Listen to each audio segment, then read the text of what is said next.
On August 6th, 1945, the United States of America would become the first and hopefully the only country to use nuclear weapons in war when they dropped an atomic bomb on the city of Hiroshima. Then 3 days later, they would drop another one on the city of Nagasaki.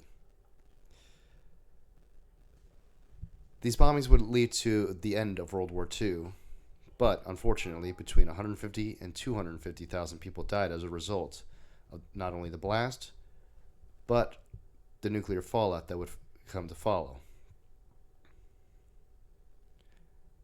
9 years later, the Japanese fisher boat, the Lucky Dragon Number 5, was caught in the blast and the fallout of the Castle Bravo test of the first hydrogen bomb at the Bikini Atoll in the Pacific. This would lead to the deaths of a few more men of the crew, and it would also give birth to one of cinema's greatest monsters. Hello, everyone. This is Real Time, where we talk about the movies we like and the ones we don't. I'm Tyler. And I'm Molly. And that was a sobering reminder of what this movie really came from, to be honest. Yes, and what movie is that? That would be the original 1954 Godzilla. But for the sake of it, we're going to be referring to it as Godzilla for the rest of this video. The Big Godzilla. Yes. This year is the 70th anniversary of this movie, and we felt it appropriate to talk about this movie just as we did last year for the 90th anniversary of King Kong. Yep.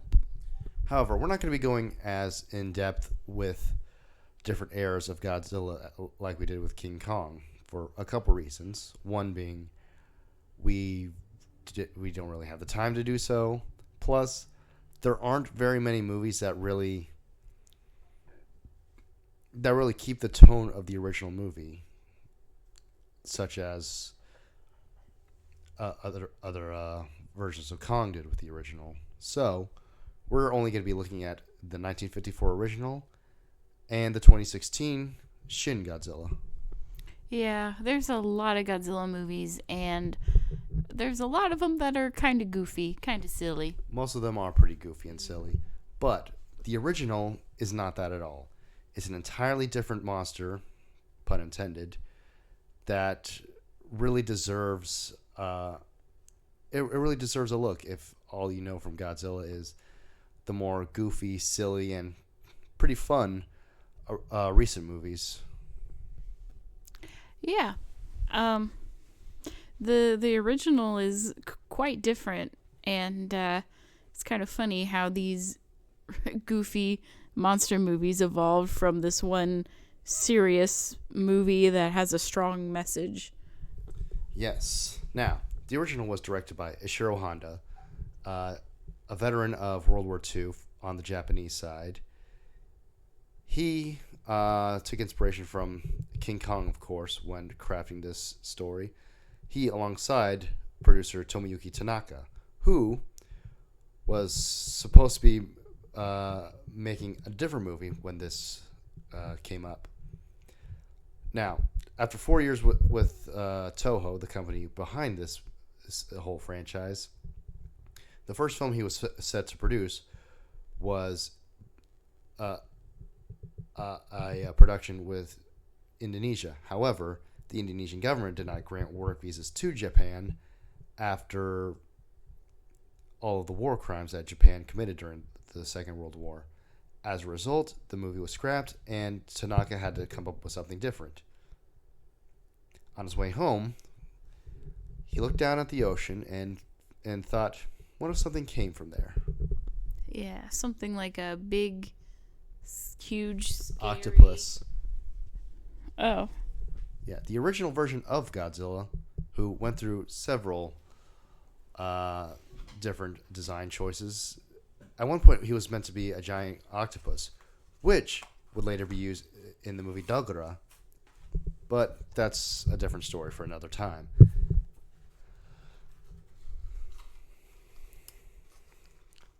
This movie stars, let's see, Takashi Shimura as Dr. Yamane, a paleontologist who wants to study Godzilla and try to figure out why he's so resistant to radiation, given how he was able to survive the hydrogen bomb.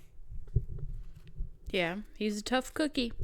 Now, fun fact about Shimura: before appearing in the original Godzilla, he was best known for his role as a middle-aged family man diagnosed with cancer in the Japanese movie Ikaru. Now, what's funny about that? Well, fast forward 60 years later, and America has a second shot at making a Godzilla movie, in which they have Bryan Cranston in a similar role to Dr. Yamane. Now, prior to being in Godzilla, Bryan Cranston's role was that of a middle-aged family man who just received a cancer diagnosis on Breaking Bad. Kind of funny how those are very similar. Yeah, very. Akira Takarada plays Hideo Ogata, a salvage specialist working. Momoko Kochi plays Emiko Yamane, Dr. Yamane's daughter, who is engaged to his protege, Dr. Daisuke Serizawa, played by Akihiko Harada. Now, Emiko and Serizawa are engaged, but Emiko loves Ogata, but they haven't really had the chance to tell Dr. Yamane about that, or Serizawa. But I guess it all works out in the end for them. Yeah, I guess so. Seems that way. And playing the big man himself, Godzilla, we have Japanese stuntman Haruo Nakajima, who impressed Honda and Tanaka after he was willing to be lit on fire for a stunt in a different movie where he played a Japanese Zero fighter. Yeah, that is impressive. Now, this was a very revolutionary movie in terms of special effects, in the sense that they basically created a whole subgenre, that of tokusatsu. They invented the art of suitmation, that is, dressing a guy up as a monster and having him stomp around miniatures. It's a classic move today, but yeah, for this movie, that was the first time. Originally, they were going. The special effects supervisor Eiji Tsuburaya wanted to emulate the movie that got him into VFX, that being the original King Kong, and he wanted to do the effects using stop motion. However, producer Tanaka stepped in and said that it would have taken them 7 years to do it, so they had to develop suitmation. Now, you would probably think that would be really fun to be the guy in the suit, destroying model buildings, stomping everything, but no, it wasn't. I bet it got hot in there. Oh, very. Now, the suit weighed 200 pounds. Haruo Nakajima could hardly move, okay? And when he could move, he passed out. Yeah, I don't think I can lift 200 pounds. At the end of each day, they would pour cups of sweat from the suit. And so when they made the next movie, Godzilla Raids Again, the weight for the suit was drastically reduced. Yeah, I would hope so. That sounds torturous. Also, to lessen Nakajima's suffering, for some shots they just needed to have Godzilla's feet stomping around, so he wore the bottom half of the suit and had like suspenders on him, like overalls, so that he wouldn't suffer too much. Yeah, that doesn't sound as bad if you just got the bottom half. Also, at other points, they used an animatronic puppet for some shots of the upper half of Godzilla. Yeah, you could tell whenever it's a guy in a suit and when it's a puppet. Mm-hmm. Yeah, there are some differences, specifically in the eyes. However, given that this was literally the first time they ever did a movie like this, it's forgivable. Yeah, it definitely is. It's like if you criticize the look of the original Toy Story in comparison to Toy Story 4 today. There's definitely going to be some roughness around the edges, but it's the first time they did it. Cut them some slack. Yeah, it's obviously not going to look the best the first time. But technically speaking, it doesn't look bad. It's just that technology has marched onwards since the 50s. Yes. Yeah. Technology has changed quite a lot for movie makers. Now, I mentioned the atomic bombings of Hiroshima and Nagasaki at the beginning because, well, this movie is essentially a big flashing warning against nuclear weaponry and its usage.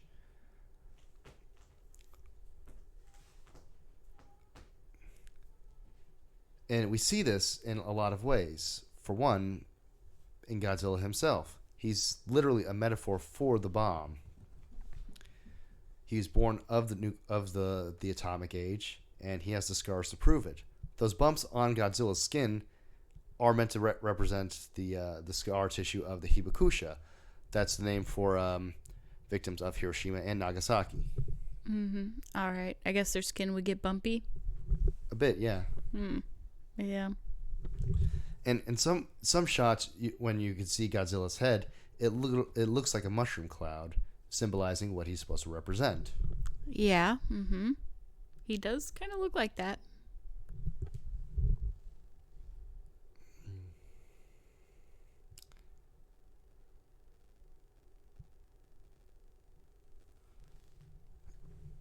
And we also see Dr. Serizawa, possibly one of the most iconic human characters in the whole franchise.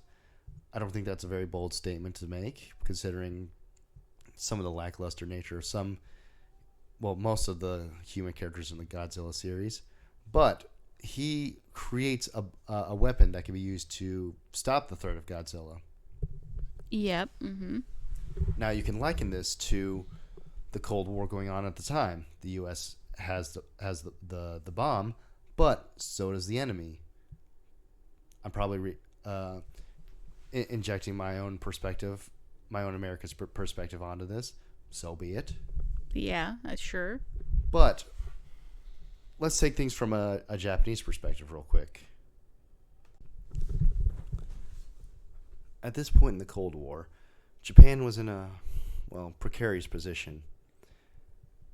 They weren't split in two like Germany was at the end at the end of the Second World War, but they had been under heavy U.S. occupation, and to this day, the United States still maintains military bases on mainland Japan and some of the surrounding islands. So, diplomatically speaking, they were in a strange position. Now, you have some of the far-right ultra-nationalists trying to restore Japan to what it was before the war. And then you have far-left politicians with communist sympathies trying to turn Japan into a Soviet satellite state. Not a great position to be in. No, doesn't sound like it. No, not at all. Then, with the diplomatic incident, or really international incident, that was Castle Bravo, which killed Japanese citizens by way of the hydrogen bomb, meaning Japan was now the first nation to lose people to both the atomic bomb and the nuclear bomb. Relations with America were also strained after that. Yeah, I bet so. So, it's also kind of interesting that this movie doesn't necessarily point the finger at America for blame for Godzilla. Now, they say that, hydrogen bombs and the like are probably responsible for him being here, but they don't come out and say, hey, it was the United States, go attack them. Yeah. Which, again, lends to the precarious position that Japan and the United States were in at times during the Cold War. Yes. Now, on the subject of Serizawa and Godzilla concerning real-world applications of nuclear bombs, I feel like Serizawa and his invention of the oxygen destroyer, the weapon that he uses to kill Godzilla, is emblematic of of nuclear usage in our world. That plus Godzilla. Nuclear bombs or Godzilla are a part of our culture now. They're here to stay thanks to the efforts of J. Robert Oppenheimer, and there's no going back, so to speak. Sarazawa and his oxygen destroyer is really how we deal with it. Yeah. You know, the dragon's been awakened, so got to make sure that we can help ourselves. Yeah, I guess so. Now, what are I know we just did a whole bunch of analysis about theme and such like that, but what are your general thoughts on the original Godzilla? General thoughts is, well, it is quite like if you've never seen it before and you have a general idea of Godzilla, this would definitely, I think, surprise people because it is, like you said, it is very deep. It has a very deep and meaningful message. It's pretty dark compared to the silly Godzilla that a lot of people know. Yeah, we see.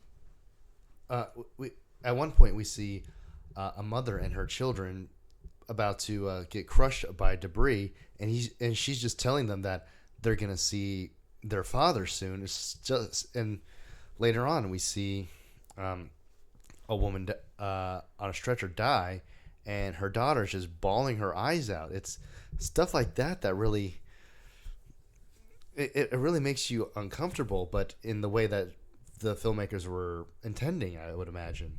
Oh yeah, it's definitely supposed to make you uncomfortable. Yeah, we see children about to die, children becoming orphans.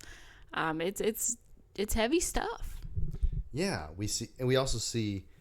Well, usually in following Godzilla movies, we would see Godzilla wreak havoc, destroy a whole bunch of buildings, and you don't really, for the most part, you don't really think about the destruction that he just, brought onto all these people. You just see, you just see Godzilla break stuff, and you think, that's cool, that's really fun.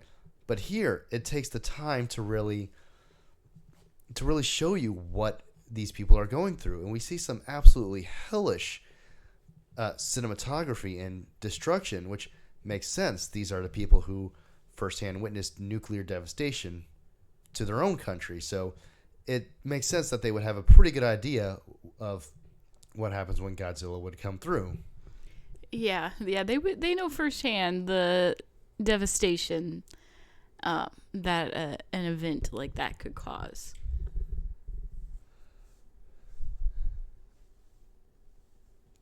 And Godzilla was even more meant to represent the actual nuclear bomb, in that he's just unstoppable. He's just a complete force of nature that these people can't stop by any sort of conventional means. I'm paraphrasing a bit from the director Ishiro Honda, but he said that if Godzilla was just a dinosaur, then he would have been taken out with just a cannonball. But he's not just that. He's a representation of what the nuclear bomb did to Japan and how they're really dealing with everything around it. Mm-hmm. Yeah. Yeah, it's crazy. There was one man. I'm not sure if he was lucky or unlucky, but he survived both nuclear bombs.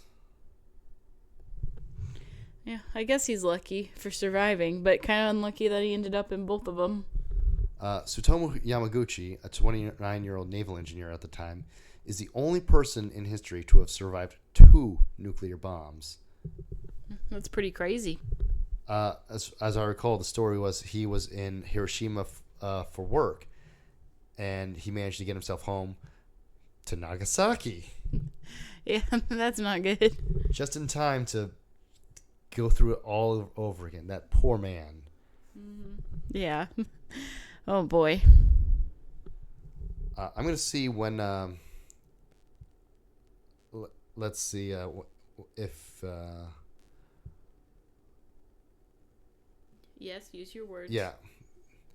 When how long he survived? Yeah, how long he lived. He lived to the age of.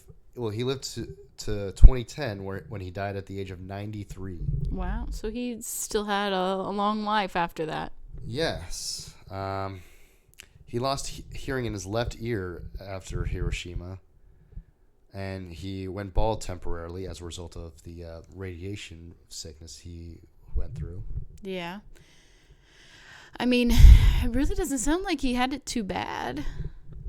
I still wouldn't want to be him. Well, no, obviously, no, never. But, from just losing hearing, from what could have happened, I'd take that over, a bunch of other terrible things.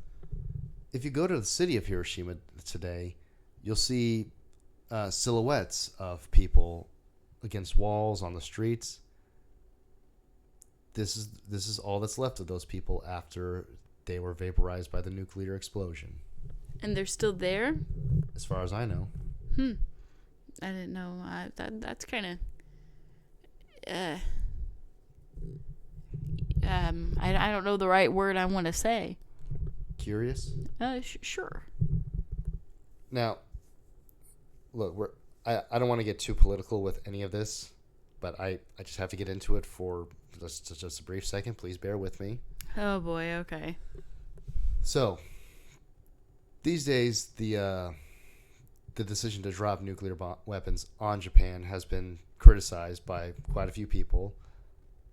Some say that Japan was on the verge of collapse anyways. Some say that Japan would have fought tooth and nail, enlisting basically everyone on the island to fight off an Allied invasion of the mainland, which, if you know anything about how they dealt with the invasions of Okinawa and Iwo Jima, that's a pretty fair assumption that was about to happen. To put it into perspective, the U.S. was expecting at least 500,000 casualties from the initial invasion of the mainland. All right? Killed, wounded, captured, all of that. The U.S. Mint, who I believe is the one in charge of actually creating the medals for U.S. servicemen, they created so many Purple Hearts, which is an award given for injury or death in combat, in anticipation for this invasion of Japan, that the U.S. didn't start running low on them until this century. All right? Wow. So, you could argue that the atomic bombs saved more lives in the long run. You could say that. You could say that Truman was just wanting to have a show of force to the Soviets, given that he was taken over as president from Roosevelt, who died a couple months back. You could also say that. It's really not my place to say either way. Yeah, and I most certainly will not say. But that's... I don't know. History is just too big. You can make observances. You can make observations. But none of us here really know the big picture of what's going on both sides. So, let's get back to the monster movie. Yeah, I think you kind of went off. You're fine. Okay, so this movie, of course, led to a whole franchise. It's one of the longest running movie franchise of all time. It's been going on for 70 years now, with new installments still coming. Yeah. Last year we got Godzilla -1. This year we got Godzilla X Kong: The New Empire. We just received word that the director of -1, Takashi Yamazaki, is set to direct another Godzilla movie, so that's fun. Yeah, Godzilla just never dies, you know? except in this movie at the end. Yeah, but he comes back. Yeah, sort of. He always comes back. It's not the same Godzilla. Okay. This Godzilla does technically come back in the Millennium era when they use his bones to create the new Mechagodzilla. All right. Sounds cool. It is cool.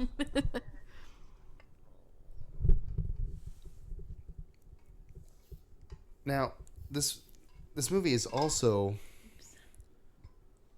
one of the instances that I like to point out to people that say Godzilla movies never have any good human characters. This one does. Yeah, it does. Especially compared to others, yeah. You get the love triangle that takes place between Ogata, Emiko, and Serizawa.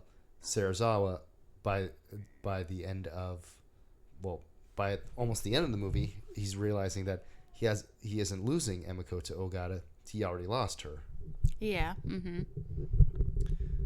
Now, honestly, we don't really get to see any reason why she would choose Ogata over Serizawa. That's a little weird. Love is weird sometimes. Maybe you can make the argument that he's more present for her, which we do see. You could make the argument that she wants to be able to choose someone of her own. You could say that as well. Yeah, if I was being forced to, if I was, what her dad set up the engagement, right? Is that how it went? Yeah. If I was set up with somebody, I would be like, I would want to choose my own husband. Couldn't think of the word. Yeah. Well, I almost said fiance, but I was like, I'll just go with husband. I don't know. But yeah, so yeah, who knows why? But she has her reasons. Yeah, and you get it, and you get the sense that Ogata and Emiko are trapped in, wanting to tell the world that they're together, but they have a small problem: Godzilla. Yep. He's a bit more of a pressing issue at the moment. Yeah, he's not really a small problem. He's a pretty large problem. Yeah, very. Yeah, pretty tall. Okay. Tall problem. But you also have Dr. Yamane, who is, he's the scientist of the movie trying to study Godzilla. And you might think, oh, come on, this guy's crazy. Godzilla's obviously going to kill everyone. Why is he wasting his time?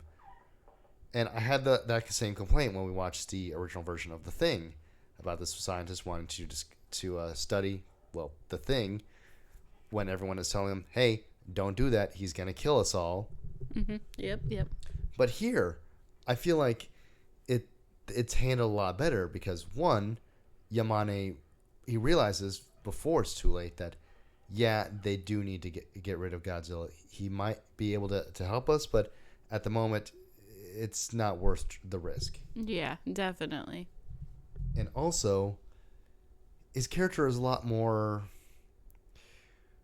developed and a lot more understandable than whoever the hell that was in The Thing. I don't remember his name. It's not important. Yeah, exactly. You can't even remember his name, so. But also, you kind of agree with him that he should be studied because he could be a good help to people. Yeah, I guess so. It makes sense, is what I'm saying. Yeah, sure, yeah. All right.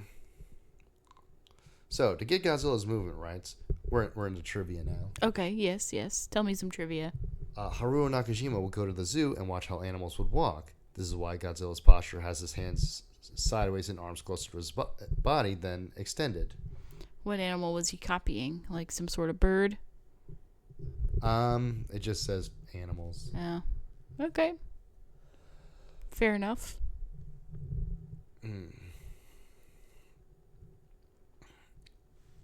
So I said that it would, if they had decided to use stop motion to create the effects, it would have taken 7 years. However, they did use a bit of stop motion in scenes where Godzilla's tail was smashing buildings. Mm-hmm. Yeah, yeah. After this movie, Momoko Kochi was, she was typecast in the role of being the damsel in monster movies, so she kind of resented Godzilla. But in her later years, she would reprise this role in Godzilla vs. Destoroyah in 1995 before her own death in '98. All right. Pretty cool. Uh, let's see.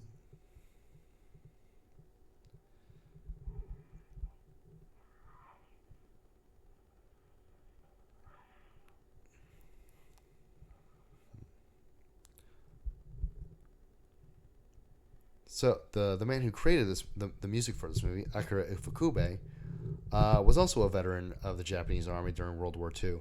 He was also he composed marching themes for the movie.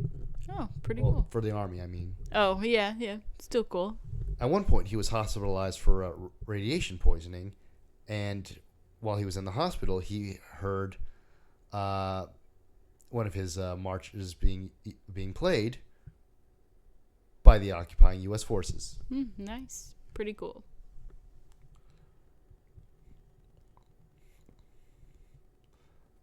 So there's some urban legends, some rumors about how they got the name Godzilla. All right. What are those? One of them says that there was a guy around the studio whose name was Gojira because he was a big dude. Mm-hmm. I don't really believe in this one, considering, well, for one, Godzilla's become such an icon that anyone who had this nickname would have definitely came forward. Considering, why would they stay anonymous? Yeah, like it's cool that this whole thing has been named after me. So, yeah, I'd feel proud of that. But then again, Japan is it's a different society than the U.S. Haruo Nakajima said that there was a contest among the staff to think of the name, and Ishiro Wanda's wife thought it was just made up by him and Eiji Tsuburaya. Okay. So, who knows? Yeah. Who knows? Maybe it was this big guy on set, but the Japanese don't like to take credit for things, so he wanted to be anonymous. Maybe Nakajima did come up with it. Maybe there was a contest. Maybe the guys behind the staff came up with it. I don't know. I don't know either. Who knows? Yes. All right. What's next? At one point, during Godzilla's first appearance, he was supposed to have a cow in his mouth, but they realized that this was a weird idea for a few reasons. One, they shouldn't be able to see a cow in his mouth, and if it was, then that would have been a cow that was really big. Yeah. Yeah, looking at the scale of things, yeah, a cow would just be very small in his mouth. Yeah, and also was supposedly kind of violent. Yeah, that would be a little violent. At one point, Godzilla was written as a monster whose rampages were because he was hungry. I understand that. Yeah. I also rampage when I'm hungry. She does. She gets mean. Yeah. I start destroying buildings, taking down electric wires, all that stuff.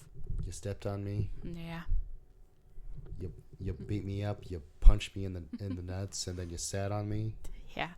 Several times. Yeah, today. Yeah.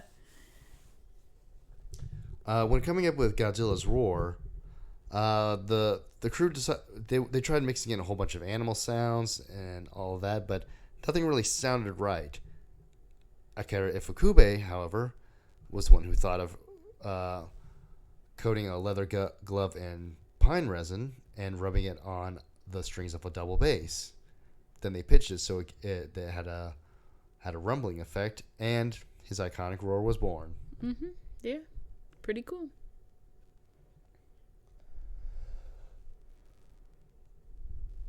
Yeah, because Godzilla doesn't really sound like an animal or anything. He just kind of sounds like Godzilla. Yeah, and it's good that they went in this direction because... Yep. Still got a cold. Yeah. Because it gives him a more iconic and a more... individual sound. Yeah, it's a sound all his own. Mm-hmm. No one else sounds like him, and if they do, they're just copying him. Yeah. Yeah, for sure.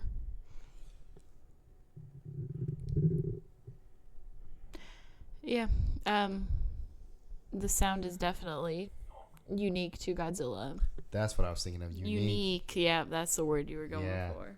So, that is Godzilla. It is honestly one of the best, if not the best, monster movies I've ever seen. For me, this outdoes stuff like King Kong, The Beast from 20,000 Fathoms, Jurassic Park. I guess you can call that a giant monster movie. Sure. Mothra, Rodan, all these other giant monster movies bow down before Godzilla. He is the king of the monsters, as it were. That's why they call him that, yes. Now, in 1956, this movie came over to America and was redubbed, rejiggered into something that would be more sensible to American audiences. So they cut out a lot of the movie. The American distributors didn't really think that Americans would really gel with all the mentions of nuclear war and all that. I guess uncomfortable truths are something that we Americans don't like to deal with. I guess not. And they also shot new scenes with American actor Raymond Burr as the character Steve Martin. If only they known that another person would have that name decades later. Yeah. That's the only Steve Martin I know. Which, by the time Godzilla in 1985 was made in 1984. Confusing, but okay. Yeah, it's like a car. The years for the year after it comes out. Yeah. All right. The actor Steve Martin, he was famous at the point. So for that one, when they brought Raymond Burr back, they just called him Mr. Martin. Okay. Anyways, the character of Steve Martin for the American version of this movie, which is called Godzilla King of the Monsters, he's used to sort of narrate over what's happening in front of him. He's sort of it's kind of like a prototype of a found footage movie in a way.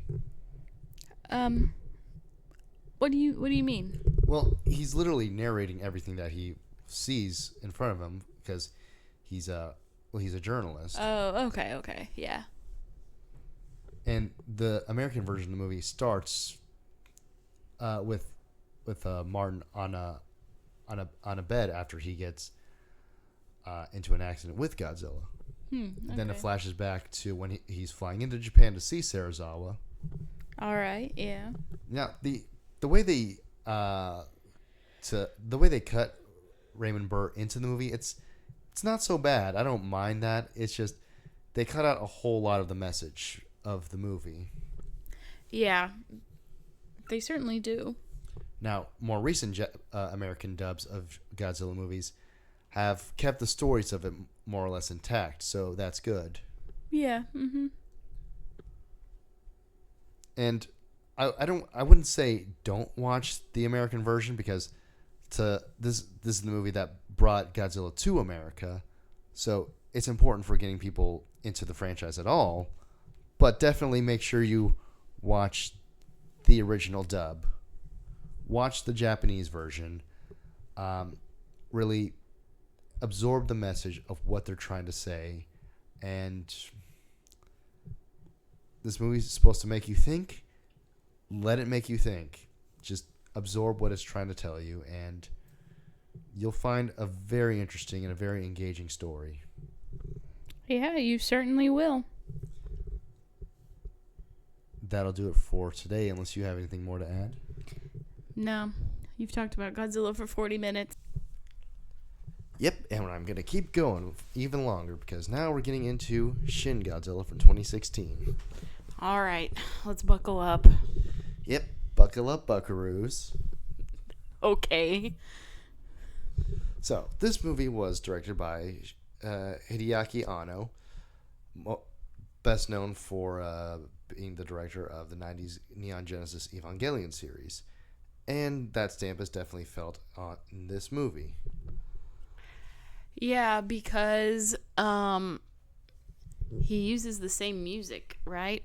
Yes, he does. But some of the same themes from Evangelion are, well, they're present in this movie, but we'll get to that later. All right. Now, this movie was made as a um, direct response to Japan's response to the 2011 Fukushima nuclear disaster, as well as the earthquake and tsunami that also racked the country during that time. A lot of terrible events, yes. Yeah, I was actually living on Okinawa at the time of this event. I actually felt the earthquake went way down there on that island. Wow. Yeah, it was one of the, it was one of the highest earthquakes ever recorded in human history, and the accompanying nuclear disaster was the worst nuclear accident since Chernobyl. Pretty bad. Yeah, very. Yeah. Very scary. So, the Japanese government's response to these events was very slow, very bureaucratic, going through the quote-unquote proper channels in order to get anything done, which is directly mirrored in this movie. Yeah, you can definitely tell because they just have meeting after meeting and nothing happens. They have meetings for their meetings. They have meetings to make decisions on policy, on press releases. They have to go through multiple chains of authority in order to get permission to even fire on Godzilla. Oh yeah, this is a Godzilla movie. Yeah. You wouldn't know for a while. But honestly, this is one of the few Godzilla movies, if not the only Godzilla movie, that really keeps with the tone of the original 1954 release. Yeah, it's still dark. It still focuses on the devastation. The only other movie that I feel like tries to do the same sort of thing is the 2014 American Godzilla, which we already covered this year, so we're not going to worry about it too much. Yeah, we don't need to talk about it again. But I feel like this was definitely keeping in tone with the original Godzilla. Now, what are your general thoughts on this? Yeah, I'd agree with you. It's pretty close in tone. If you want my honest opinion, this was definitely not my type of movie. I understand. This can be a bit dry at times. We're going through all sorts of meetings, and even when we're getting into the committees where we're actually trying to stop Godzilla, it can be a bit dry, especially if you're watching the original Japanese dub. Which we did, right? It was in Japanese. Oh, well, I didn't know if it was the original cut or if there were like some sort of cut. I don't know. Anyways, I understand what they did with the meetings, but I think it hurt the movie for me because it was very boring. Well, that was intentional. Yeah. That plus all of the titles that we get for these people and the different location cards and all that is really supposed to make you feel like all of these titles and locations and all this bureaucracy is ultimately meaningless. That's the point of all of this. Yeah. They sure, made that point. Now, this movie stars Hiroki Hasegawa as Rando Yaguchi, our protagonist of the movie. And as far as protagonists for kaiju movies go, he's perfectly fine. I guess so, yeah. Like I said, it lost me. Yeah, he's not as effective as a protagonist as Koichi was in Godzilla -1 or Dr. Yamane and Serizawa for the original, but I feel like he fills out the role perfectly. He's a junior government official under someone who is actually trying to just do their best in government, and no one really takes him seriously. But when Godzilla appears, he, along with other junior government officials, have to band together in order to fix everything, especially when everyone else in government dies. So there's that. Yeah. That is a problem.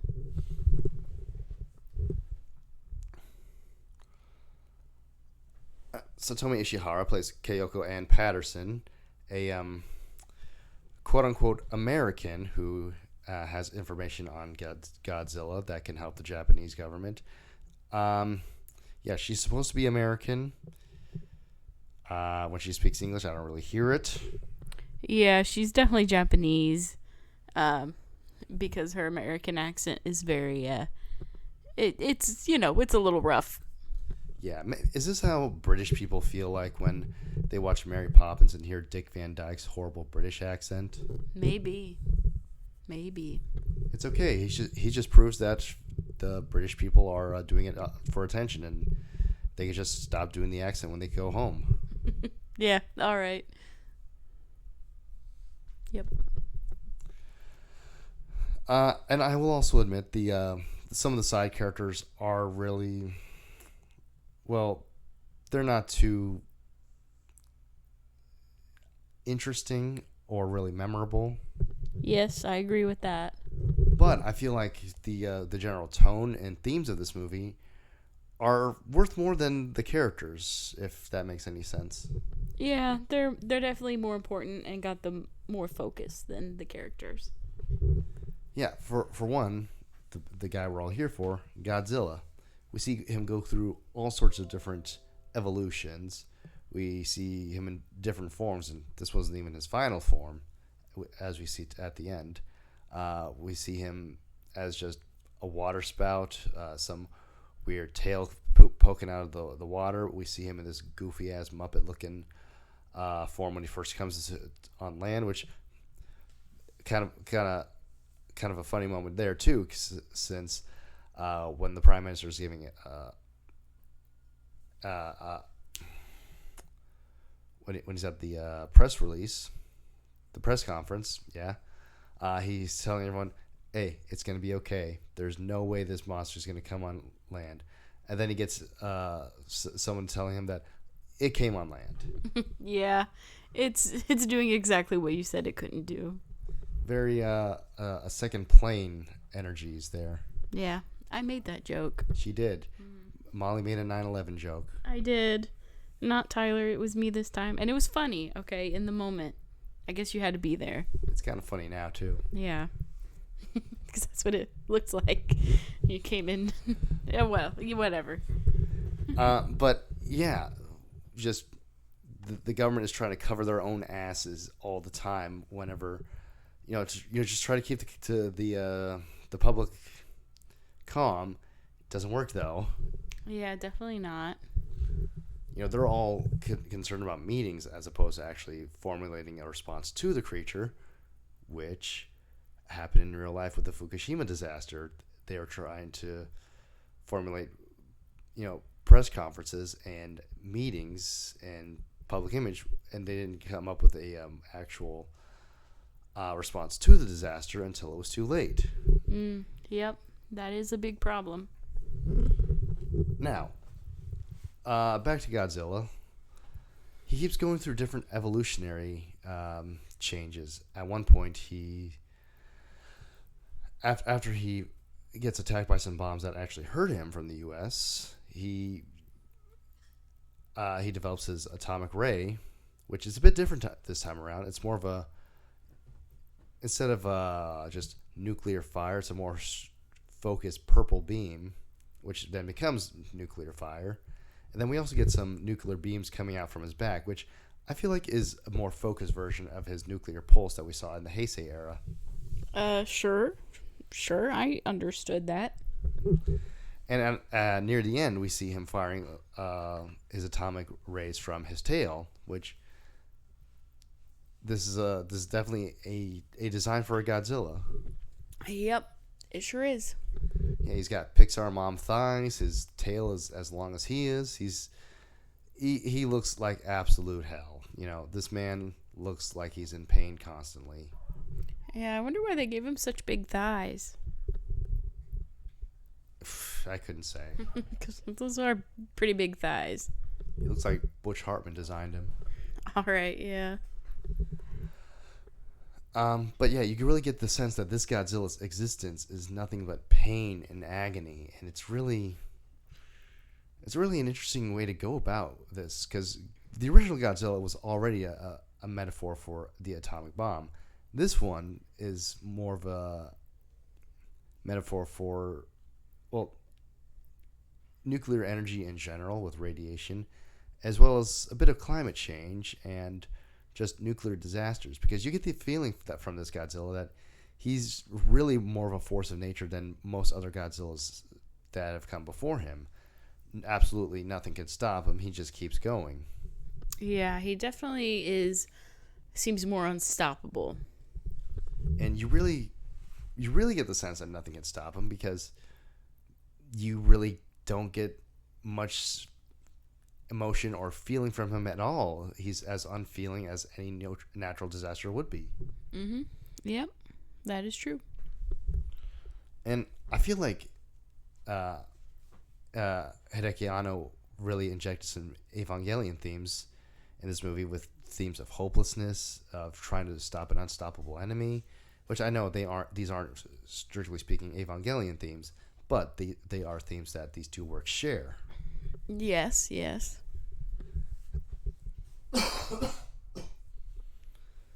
Now, this movie definitely ends a lot happier than Evangelion did, so that's good. Yeah, I wouldn't know. So, okay, I'll take your word for it. Don't worry about it, sweetheart. Yeah, I'll take your word for it. So, I feel like this incarnation of Godzilla is definitely one of the more interesting ones, even though you really get far less personality with this one compared to other ones. Yeah, mm-hmm. Sure. He's definitely up there with some of my favorite incarnations of Godzilla, with the original, the Heisei, the Monsterverse. That one's always fun. And the more recent -1. Mm-hmm. Yeah, pretty cool Godzilla. So, let's see if we can find some trivia about this movie. All right, yeah. We'll see if there is. So, Hideaki Anno was given a limited window to work on this movie around the time he was wrapping up his work on the third rebuild of Evangelion movie. Mm-hmm. Yes. And he decided that he was going to jump on this immediately at the cost of delaying that last movie. Oh, wow. He was really excited. Which, given Evangelion's general depressing nature, this ended up really helping him out a lot. Mm-hmm. Yeah, I bet so. And Anno himself has suggested that working on this movie reignited his love of filmmaking. Well, that's nice. The final rebuild of Evangelion movie was released in March of 2021, 5 years after this movie came out. Oh, yeah. That wasn't too long ago. So it definitely helped him to be able to just recharge, get some lighter material in his wheelhouse, so that he doesn't absolutely dive deep into depression while working on Evangelion again. Yep. I will take your word for it, because I do not watch that.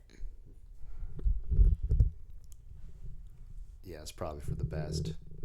Yeah, I bet so. It's good. It's just don't worry about it. Yeah, I'll take your word for it. Okay. Now, in the U.S., Godzilla movies have been known to get different titles. For example, the original Mothra vs. Godzilla from the 1960s was called Godzilla vs. the Thing. Why the hell would you call it that? I don't know.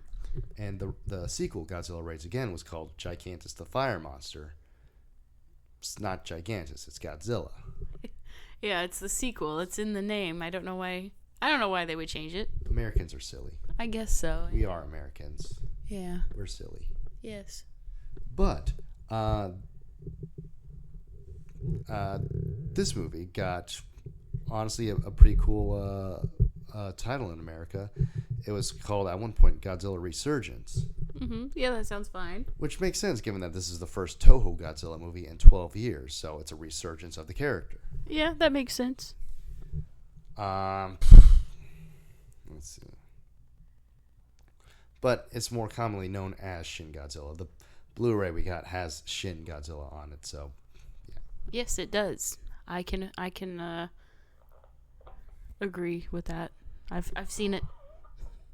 You seen it? I've seen it with my own eyes. Okay. There were other designs that were thrown around for this Godzilla. At one point, Godzilla was going to start in a traditional form, and then throughout the movie, evolve into something weird. Toho said no, so they did the opposite. All right, fair enough. At one point, there was going to be a humanoid Godzilla figure that would have came about at the end, resembling something like the angels from Evangelion. Sounds weird, but all right. Yeah, it is weird. Overall, this is a more artsy Godzilla movie than some people would expect. It's definitely a lot more in keeping with the original's tone and general message, if in a different direction.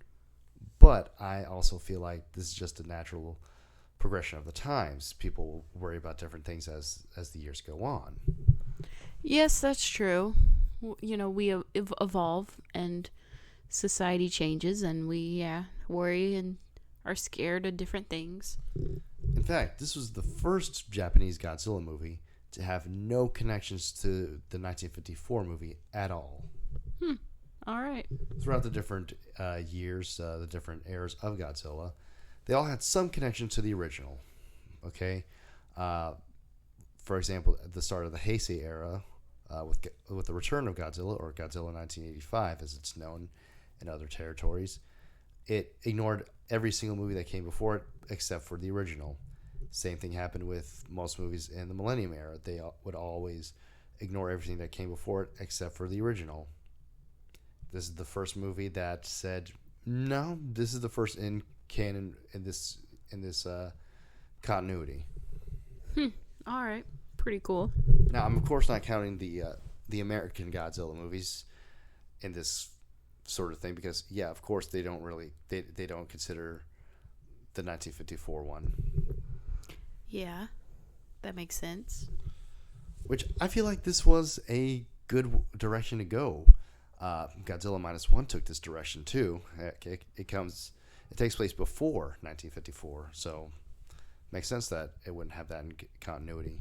Yeah.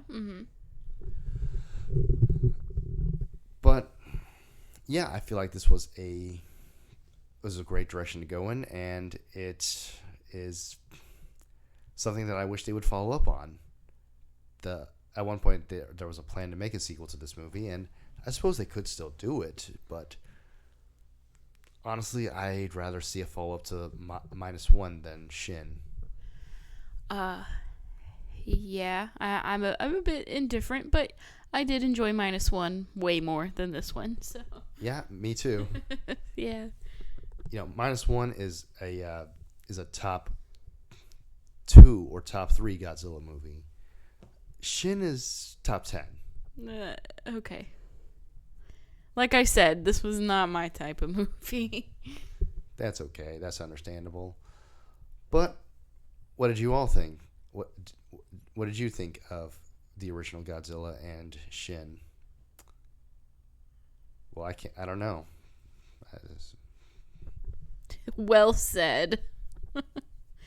I liked the original a lot more. Yeah, I did too. It's one of my favorite movies for a lot of good reasons that we noted in that section. Yeah. I mean, you talked about it for a long time, so. Like 40 minutes. Yeah, 40 minutes. So, happy birthday, Godzilla. You're 70 years old now, and you don't look... Well, honestly, you still look like crap. You're still pretty rough looking, buddy. Yeah, I mean, you're a giant monster, so. We love you, though. Or I do. I don't know about her. I love you too, Godzilla. I love you so much. All right. We'll see you next time. See you next time.